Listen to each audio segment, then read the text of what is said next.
Welcome to day 2 of the DevOps Enterprise Summit. Who had a good day yesterday? Fantastic.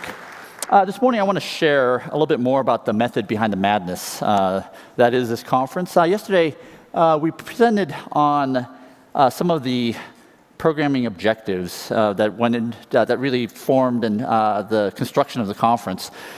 Jeff shared with you yesterday that what we did to basically ensure that informal networking time got elevated. Actually, I'm not sure if we ever explicitly said this, but one of the things that we found in other years is people said, on the one hand, some of the informal networking time was the most valuable parts, but we always put it in competition with the talks, right? So I think many people opted not to go to the informal networking sessions because of the fear of missing out. And so what we did was actually elevate those so that there's an entire band in the day where there are no talks, right?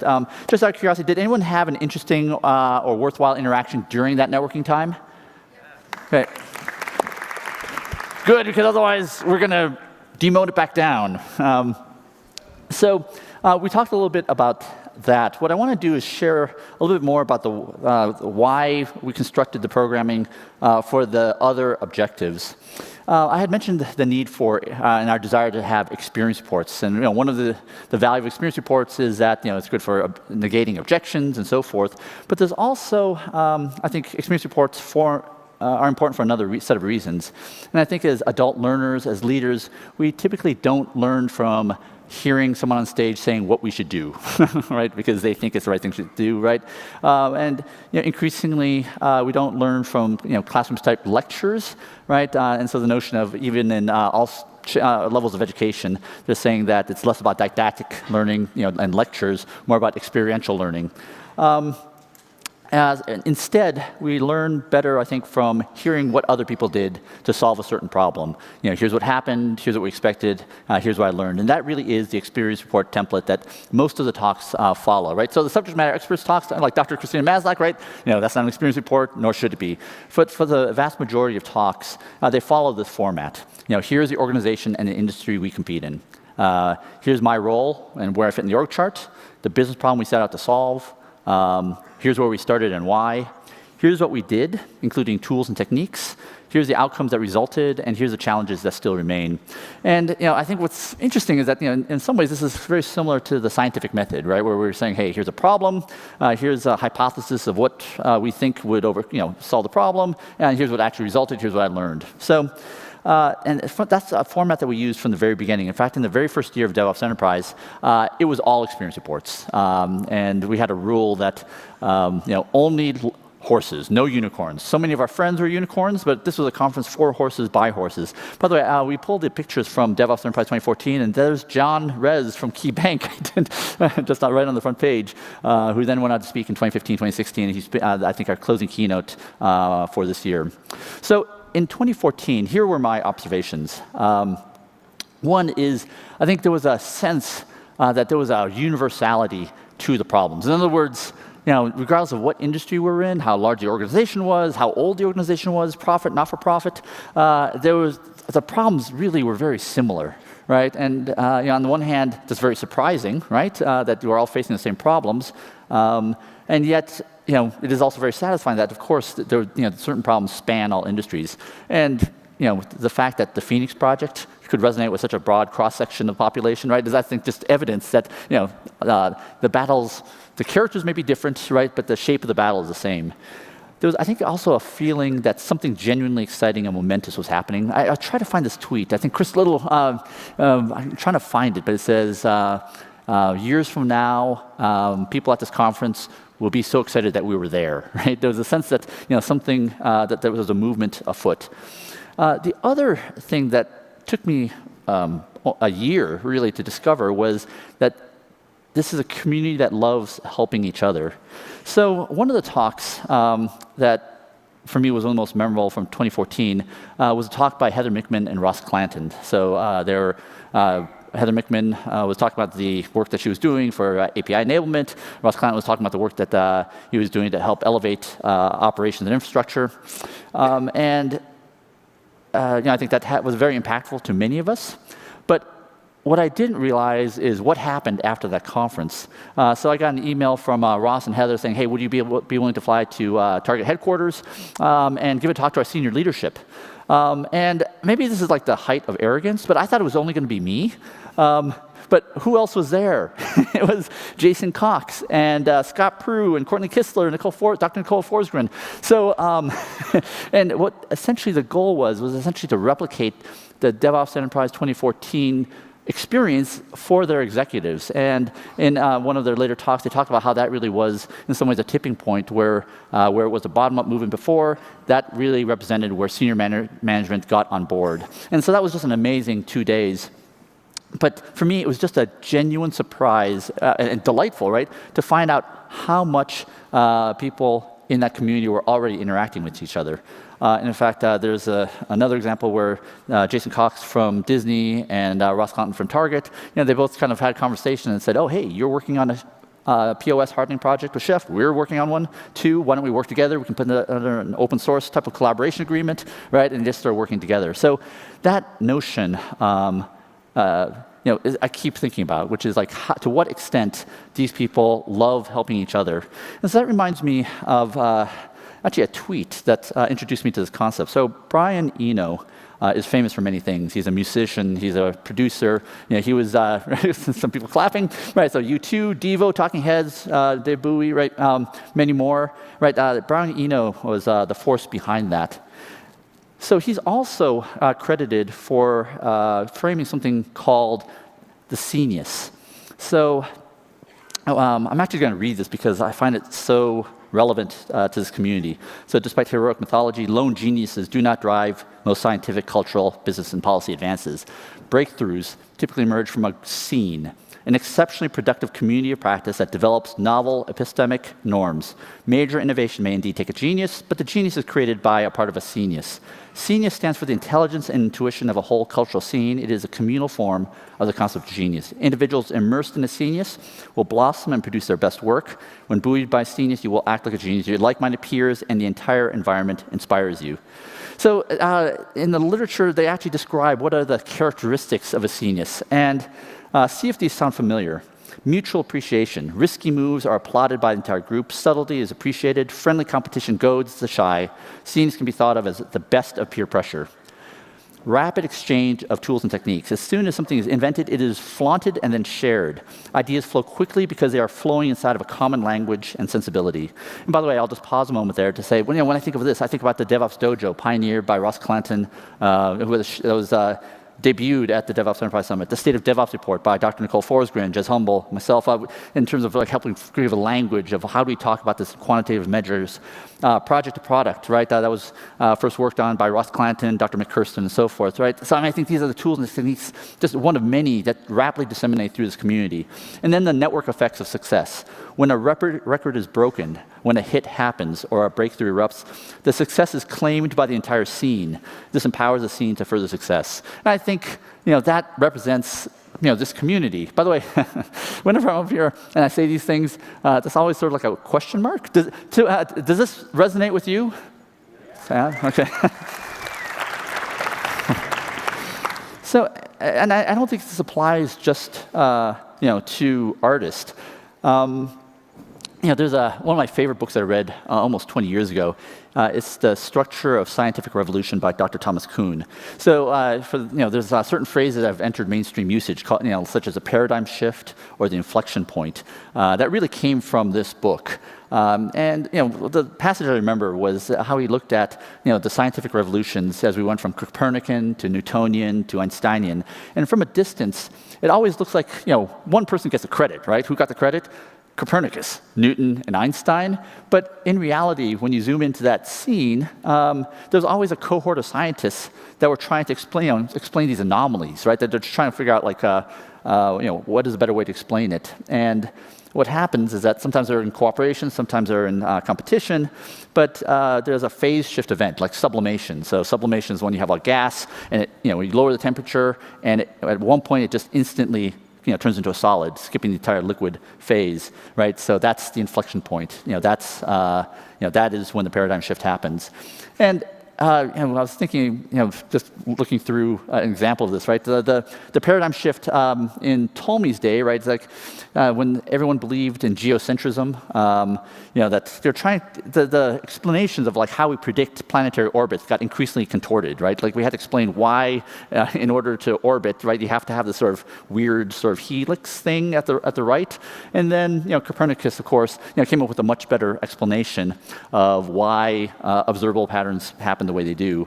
And so the goal of science, a mentor of mine, Dr. Tom Longstaff at the Software Engineering Institute, he said, a great definition of science is to explain the most amount of observable phenomena with the fewest number of principles, confirm deeply held intuitions, and reveal surprising insights. And I think so much of the work that we're doing in the DevOps community is really doing that. Shlomo, when we were hanging out last night, Mick Kirson's talk, right? I mean, it's sort of framed better, like what we're all doing, right? So I think that is what we're seeking. So here's a problem statement that I want to share with you that I am just fixated on. I had mentioned yesterday that I've had the opportunity to present to a bunch of software CEOs, and it's a community that hasn't really been that important to me, even despite my history at Tripwire. But I think it is an interesting test case for a problem that we are all facing. So here, I'm just going to read two problem statements that I presented to them. Great CEOs and board directors know how to run great companies. They are fearless about insisting on process excellence, whether it's sales pipelines or forecasts or product market fit product categories. They may even have the confidence and intuition to do things like firing the top salesperson because they know that principles such as process and repeatability are important, even more important than any one individual's productivity. However, some CEOs are much less confident about holding R&D accountable, so we treat it like a black box. When things go right, I don't know why. When things go wrong, I don't know why. It's always usually better to leave it alone than to meddle with it because I'm afraid that I'm going to blow it up and then really be in trouble. So, my claim at this point would be, you don't necessarily need to be a technologist to hold R&D accountable. The same intuitions that made you successful in sales, marketing, operations, and finance can also be applied to R&D if we can create the right metaphor, right? And I think, things like the flow framework, like the state of DevOps, create a metaphor so that, they can help remove obstacles and help improve flow, just like they would in finance, accounting, manufacturing, and so forth. So the reason why I share this is that in Mick's presentation, he talked about Dr. Calado Perez's work. And by the way, who introduced me to that? It was 2011 at DevOps Days in London.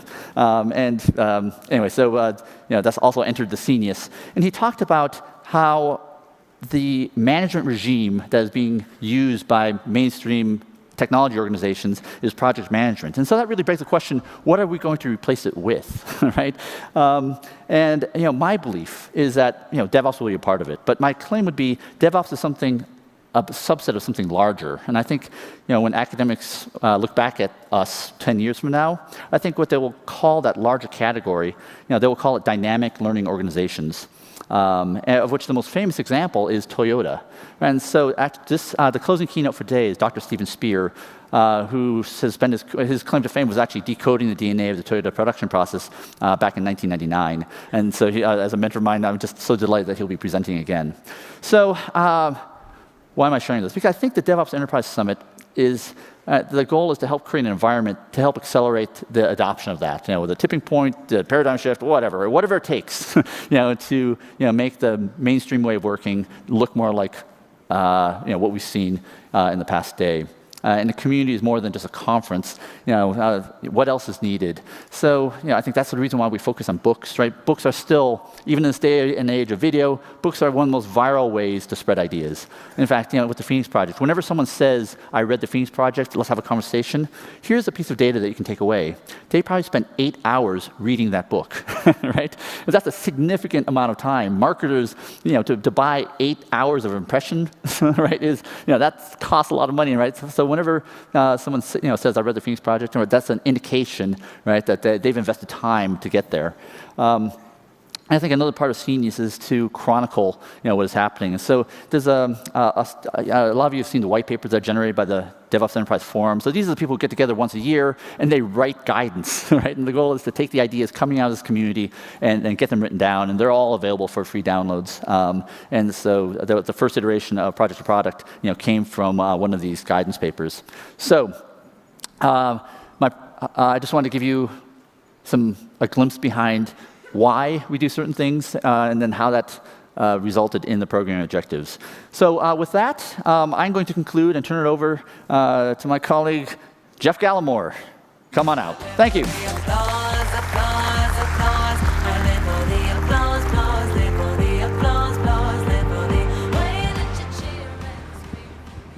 Thanks, Gene.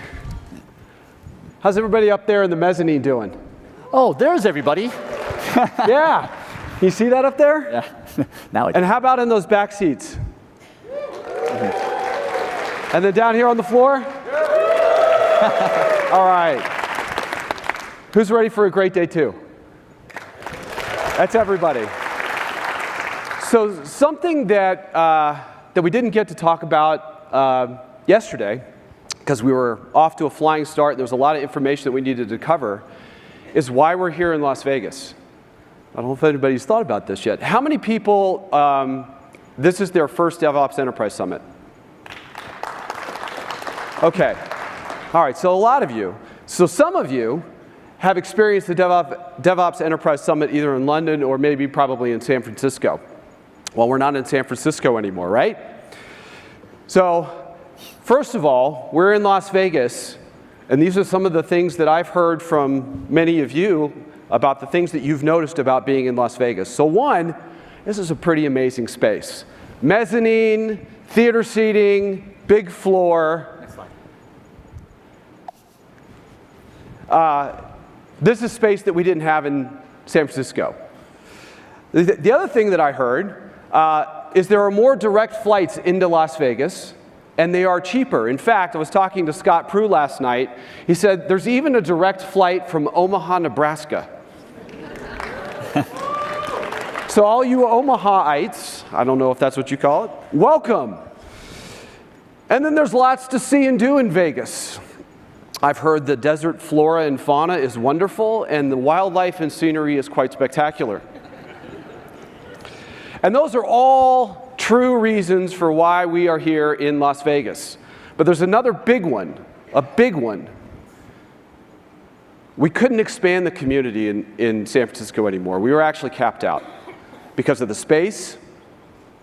And so the event was selling out, and there were people on the wait list, and there were people that wanted to be a part of this community, that wanted to come to the event that couldn't.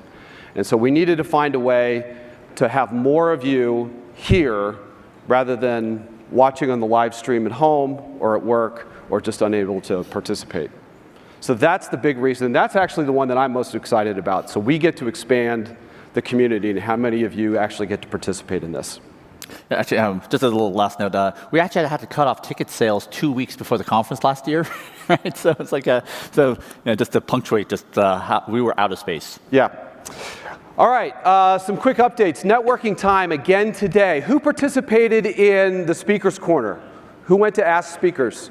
Show of applause or round of applause. Yep. Awesome. How many participated in Lean Coffee?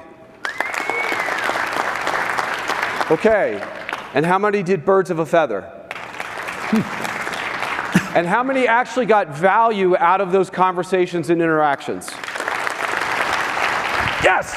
Okay, so we have another round of that today. Same deal, same format, 3:15, 4:35 in the same spot that we went to yesterday. If you want to go back and do the same thing, great. If you want to mix it up and do something different, great. Another important update, coffee. Another round of applause, maybe? All right. We heard you. Those Slack updates, messages were coming fast and furious yesterday afternoon. We were paying attention. And more importantly, Marguerite Kim, CEO, was also paying attention. I told you yesterday when things needed to get handled, she handles them. She did. We have coffee this afternoon during the networking time. And for the person who said, who made that one Slack message, you know who you are. We agree, Lean Coffee without coffee is a bait and switch. Thanks to our founding partner, IT Revolution. Thanks to our founding partner, Electric Cloud. This event doesn't happen without you. And our platinum sponsors, our gold sponsors, our silver sponsors, and our media sponsors for getting the word out. Our other sponsors for the Lightning Talks, Industry Party, and the Wi-Fi. Who had a great time at the Industry Party last night? Awesome. Don't miss the lightning talks today. You will laugh, you will cry, it will be better than cats, I promise. The session evaluations, get your feedback in from yesterday, get it in today for the sessions that you attend today. Remember, sharing is caring, and according to my boss during my performance reviews, feedback is a gift. And the session slides are available for download from yesterday. We'll be posting the ones for today at the end of the day. Go check them out. Back to you, Gene. Thank you, Jeff. Thank you.